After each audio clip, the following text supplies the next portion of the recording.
It's Guido coming at you with a tactics talk. We've got a bit of a miserable Monday experience today. And I'm going to start off this one with an apology to the person I got into it with, who I'm also kind of making the video for, but obviously this is for everybody. At the end of it, we did have a discussion in the a discussion. I think it was rather gentile, a discussion. At the end of it, I said, would you like me to tell you why you were wrong, or why I thought you're wrong? Let me put it that way. Why I think you're wrong. We'll leave that there, because there's always everybody else's interpretation, and that's fine. Everybody has to have their opinions. And he said, yes, something like yes. I'm like, all right, great. So I'm going to make this video. It's on Proc. So anyway, apologies to him for getting into it. I don't know if we ever really got nasty about it necessarily. I do say one thing in chat. We'll see that. I'm going to leave the chat up there. There's a little back and forth in chat. He did come at me not come at me, but he did start a conversation in the garage. And I'm not necessarily against starting conversations in the garage if it's cordial. As a general rule, even though I fail at times to not keep my mouth shut in chat during the matches, I'm competitive. I like to win. I almost never, and honestly, in the recent past, and I would say within the last 5, 6, 8 years even, really, I don't start conversations in the garage unless it's to say GG or congrats or to give grief to somebody I actually know. And I'm not necessarily coming off the top rope to him or her on that particular part because it was generally cordial, I would say. But I generally leave it in game. It's kind of like being on the court or out on the field in a game. Anything that's going back and forth, trash talk, all that stuff, that stays there. And when I'm done, I'm done. Unless we're going to have, hey, GG, good job, that kind of thing. I'm just going to leave that part out there. But the person did say, yeah, sure, tell me what you think about it. I'm going to do that. And I have no doubt that there will be people watching the video, to include that person, that they have their own opinions. But let's talk about it, because it has to do with positioning, with analyzing the match, with, in my opinion, understanding how this game flows, and dealing with what you have and not with what you want. Proc, I have featured this map so many times, to me is the best map for understanding crossfires, repositioning, and the flow of a game. Because this one requires that you pay attention to the whole map at all times. It really does. Probably more than just about any other map in the game. It's so wide open. There's so many crossfire opportunities. There are certain places that really need to be invested in and watched. But at the same time, you must pay attention to how the game is flowing and understand what that means. So if it's not going away, that you play the game you have and not the one you want. We all make mistakes in that area. I do that constantly, but I think it's instructive in a debrief mode to look at the things, or look at the match as you had it and discuss it and say, hey, how could we have done this better? What this essentially boils down to on this particular match is an issue with our light tanks. You can see that we have 3 light tanks on each side. So there's a 1375 Skoda and a T21 on our side, and we have a 2801, a Skoda, and a 1375 on the other side. And as all of you know, everybody knows who's played this game for any length of time, scouts on Proc are a make or break kind of player.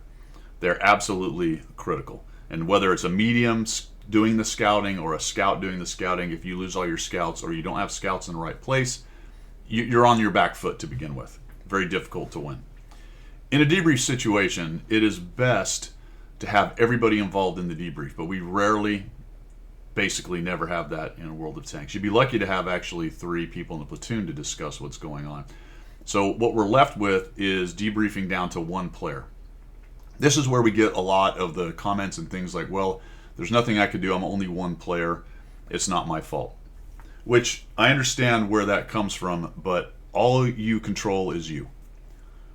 Bottom line, that's all you can control. So you don't have control over the rest of the players. You don't have control over the situation or the decisions that they make. You only have control over you. So when you debrief and look at what you did and what you could have done better, that's what you're going to have to concentrate on. And you try not to go down too many rabbit holes of, well, if somebody would have done X, Y, or Z.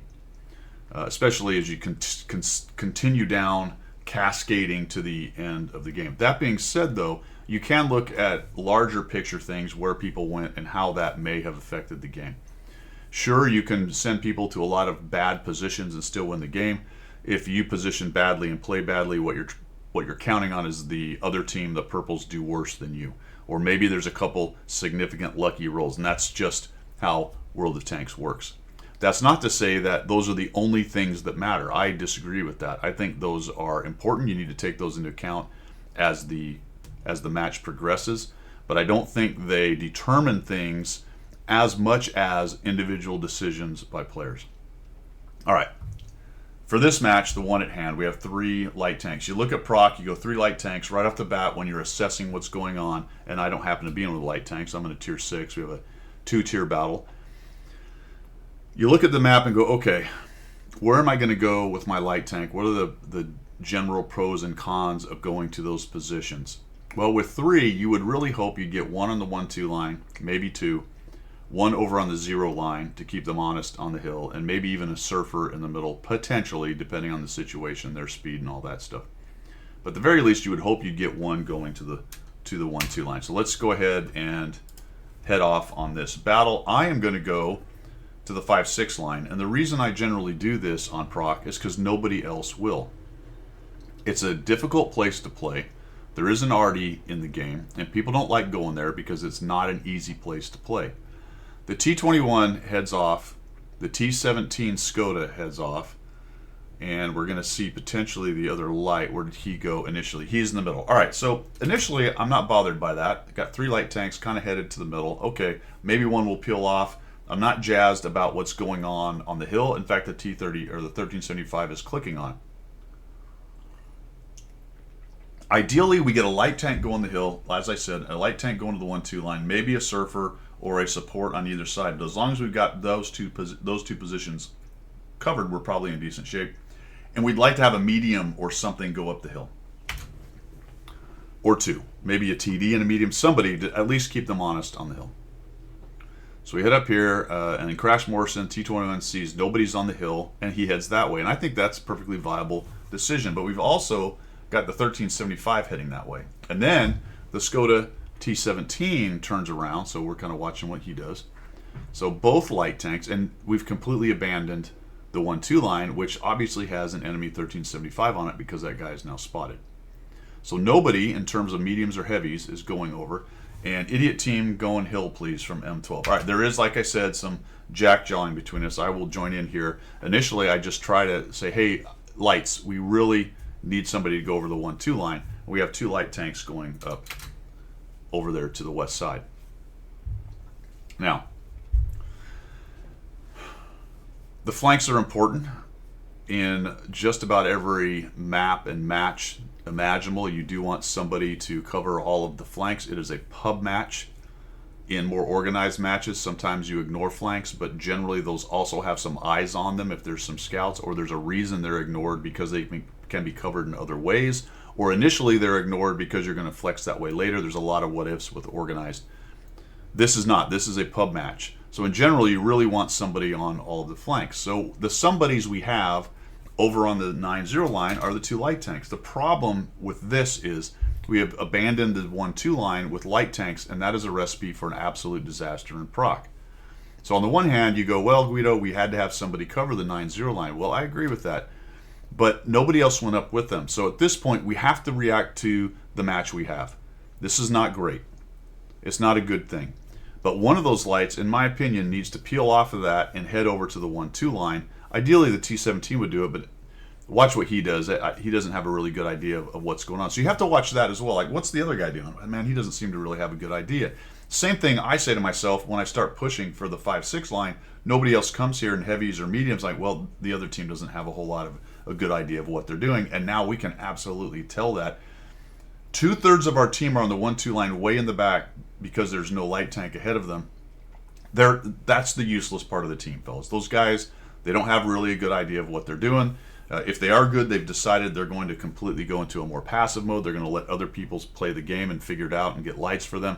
Or maybe they've looked at this and go, well, there's no real reason for me to be forward anyway because that light tank's going to see me. There's a lot of possibilities right here. But for all intents and purposes, based on the match we have, they're useless. They're not doing anything for anybody. If somehow the Eagle 7 lights somebody and doesn't immediately get disintegrated, they might get some shots back there. But there's nothing we can do for them. What we can potentially do for them is get a light tank over there and somehow maybe get some lights for them to shoot. That's where our power is. It's fine to go, wow, we need to have all the flanks taken care of, and in principle I agree with that, but this is the match we have, right? And we've talked about this a lot, and you've seen me make the same mistake. I've showed this multiple times where I think, well, I've got to go to that flank, someone has to do that. Sometimes it works out, most times it doesn't. Most times it doesn't. So if you're going to attempt to play the game you want and not the one you have, you are going to have a lower winning percentage. That is just the way it is. So ideally, and I'm trying to get to eventually here with chat, I'm like, hey, I need one of you light tanks. Can you please go over to the 1-2 line? I understand that flank is a problem, right? And if we have one light there lighting them, at least we kind of know they're coming. We may have to then run away from that flank. There's nothing we can do about it, though. There's nobody going to the flank. That's just what we have. And 2 light tanks aren't going to hold those guys off. And in addition to that, our real problems on the 1-2 line where they do have a light tank, and we're going to start getting rolled up here. Also, our strength is in the southwest. So if we had a light tank starting to roll these guys up, even if they make a bold push over on the east side, we can get some work done over on the west side and mitigate some of the problems we're going to have if the east side fails. All right. So there's what I'm doing. We're going to hang out here. I see the M6 is headed up the hill. So I'm now going to play the game I've got. I am just hoping that the east or the west side doesn't collapse, although there's a light tank right there. Just lost our Eagle 7. Right? We're being outspotted. I finally noticed him. Took me a while to notice him. Good news is guys start to hit. Takes a while for my turret to get over there. I will get a lucky shot. I don't even wait for it to zoom. And honestly, at that point, I'm like, I hope this hits because I got to get rid of him. I know there's a 1375, but we just lost the Eagle 7. All right, good. We got one of their light tanks. That's a little bit of a help. So I'm talking about the 1 line, 2 lights in 1 bush. Please spread out. Not 1 heavy on the 0 line. Sheesh.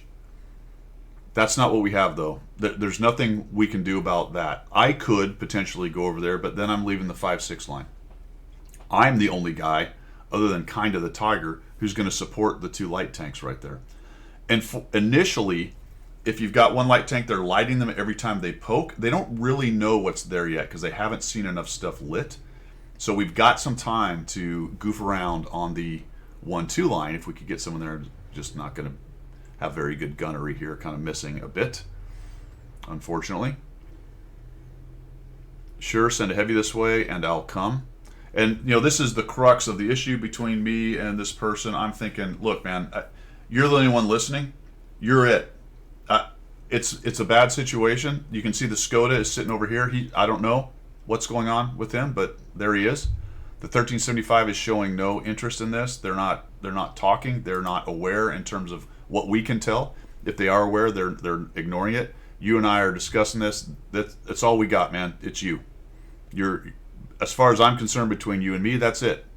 So it's not a great situation, but if we could get a scout over on the 1-2 line, maybe we can turn it into a better situation.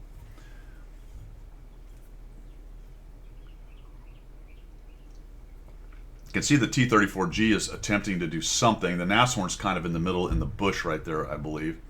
I'm going to try to keep working on these guys. All right, we got a hit on him. I got lit. That is unfortunate. And I'm going to get a lot of attention from this GW. Pretty much every time I get spotted, I get shot by this guy. There's a good 203 shredded off of me. Tiger's looking for shots there. We do get the 4257 down. And we've killed a medium of theirs and a light tank.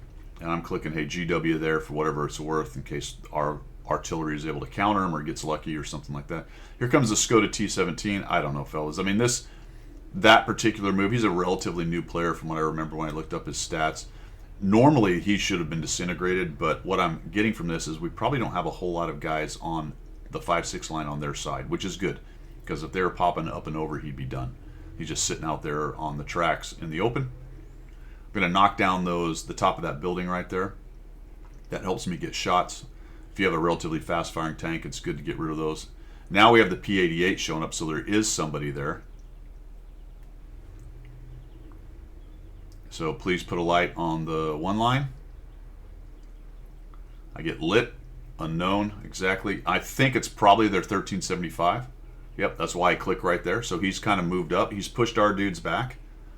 And this is bad, right? There's nothing good about this situation right here. So I'm going to abandon the 5-6 line. And I'm going to come over here and see if I can't somehow figure out if we can get rid of this 1375. All right. Come around here, head down this way. I'm pretty sure I'm going to get lit right here as I pop up and over.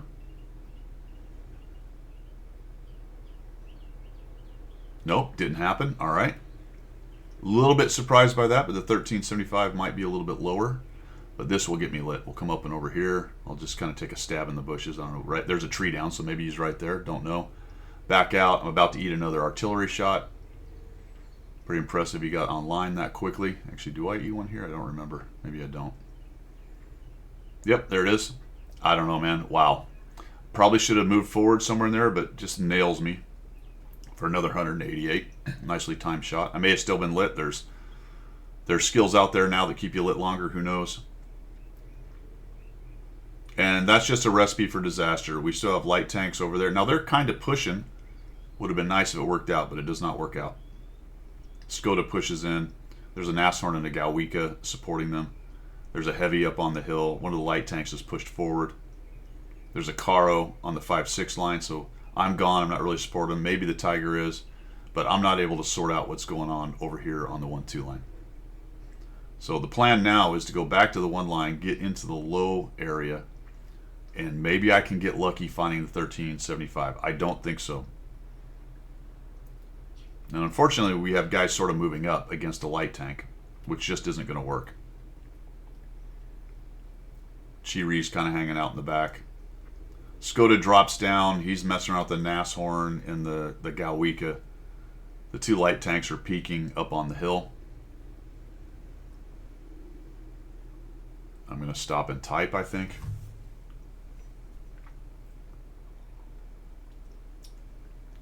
That's a lot of typing. All right, so we'll swing around this way. T-17 dies. That's not good. The other lights aren't really able to take on the heavy. There's too much support with the TDs back there. The Caro has got crossfire on him, so that whole little push event right there did not work out. So now I'm fighting the battle I've got. There's not a whole lot I can do. The problem with sitting there, continuing to sit on the 5-6 line, well, first of all, we don't have a whole lot of support. Here comes a 1375. Finally, it's coming off the hill. Is that once they get a little further, they start chewing up a couple more of these TDs and get a little further down this bush line. That spot where the Tiger is and where I was, you're dead. They're going to shoot across, take you out. So I'm just, there we go. That already just followed me around the map. It was awesome. The GW, is that what it is? Yeah, the GW does zoom in pretty quickly. It's got a pretty decent azimuth on it. So don't be surprised if you think it's looking somewhere else and he gets a shot off pretty quickly. That's pretty good artillery in terms of that. All right, 1375 comes over. Again, not a fantastically great player. He's down a lot of hit points and he's going to ridge surf. Now, let's think about this for a minute. What good is ridge surfing going to do right now? Right? I said this map was really good for understanding positioning, understanding repositioning, how to play the map, crossfires. This is of zero use. Ridge surfing isn't going to help us. We don't have enough artillery to pound them. We have one, but we don't have enough. We're losing. We're down a lot of hit points. We're down a tank. We're down pretty good tank on the Eagle 7 as well. We know the issue is the 1375, the light tank that's on the 1-2 line. So ridge surfing, number one, isn't going to really get any shots for anybody. Number two, it's going to get you lit, and they're going to know you're coming over there. So there's just no goodness in ridge surfing right now, other than letting them know you're coming and potentially getting sniped.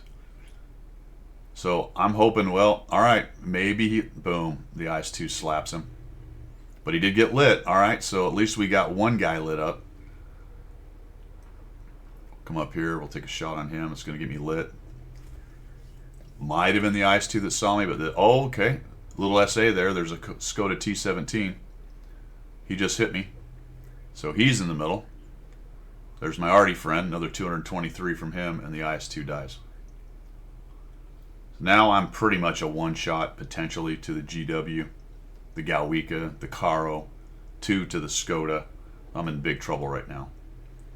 And guess what? We lost our 1375. So I know they've got a Skoda. I'm pretty sure they've got their 1375. Thank goodness the Artie just guessed and wasn't able to kill me. And we're stuck with an Achilles. We got a Hellcat and a T345M, who now kind of moves out into the open. I don't know why he did that. Shots are coming back at him. He's shooting at stuff. I don't remember if he dies here, but yep, there we go. He takes a hit, so he's clearly, boom, gone.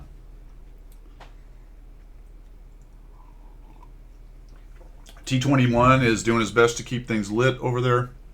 He's supported by the Tiger. I guess our Churchill is AFK. That doesn't really help much. Got a Churchill 7 that's not even playing the game. And essentially at this point, we don't have a scout on the 1-2 line. The only guy we have over on the 0 line, that's it. So even if he does switch at this point, we're probably in trouble.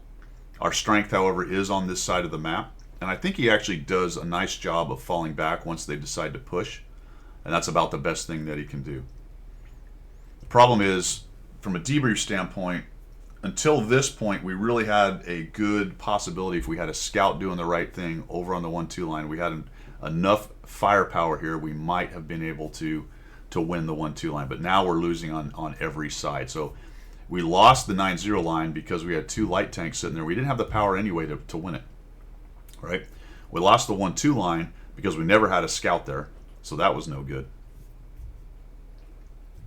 Here comes the Skoda T17.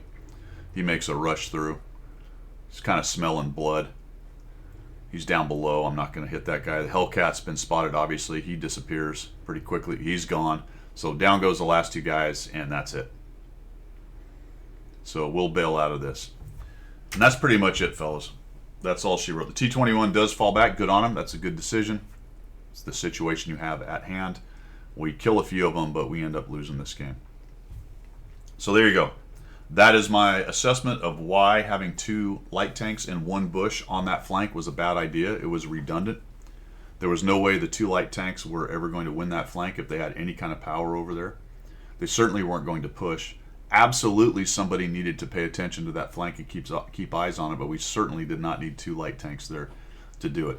Ideally, yes, you would get a TD or a medium or something to come up there with you, but that's not the situation at hand. It's not what we had, and it completely left the other flank. So if your correct assessment of, wow, we need to have a flank covered, uncovers another flank completely and puts a redundant light tank in the same bush while trying to cover the flank you need covered, if that's your reasoning, I think that's wrong.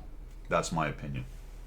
I think the situation at hand was we needed a guy, a good player, a nice light tank on the 1-2 line, and then we had a much better chance on the 1-2 line. But we just got ate up on the 1-2 line with light tanks. And yes, they probably were going to push the 9-0 line at some point, especially once they figured out where everybody was. You get a bunch of guys lit on the 1-2 line, they start counting noses, they go, hey, there's nothing here. Then the light tank that's there skedaddles when they push, and then we'll hold as best we can, but we have a better situation on the 1-2 line so that we don't get crunched into the corner. Because pushing over in the southeast when we would own the 1-2 line if we won it, that's not a great situation either for the purples right there. My opinion. Question was asked. I said, hey, would you like me to explain it? That's my explanation. Let me know what you guys think down below. That is all I've got. Have a good one. See ya.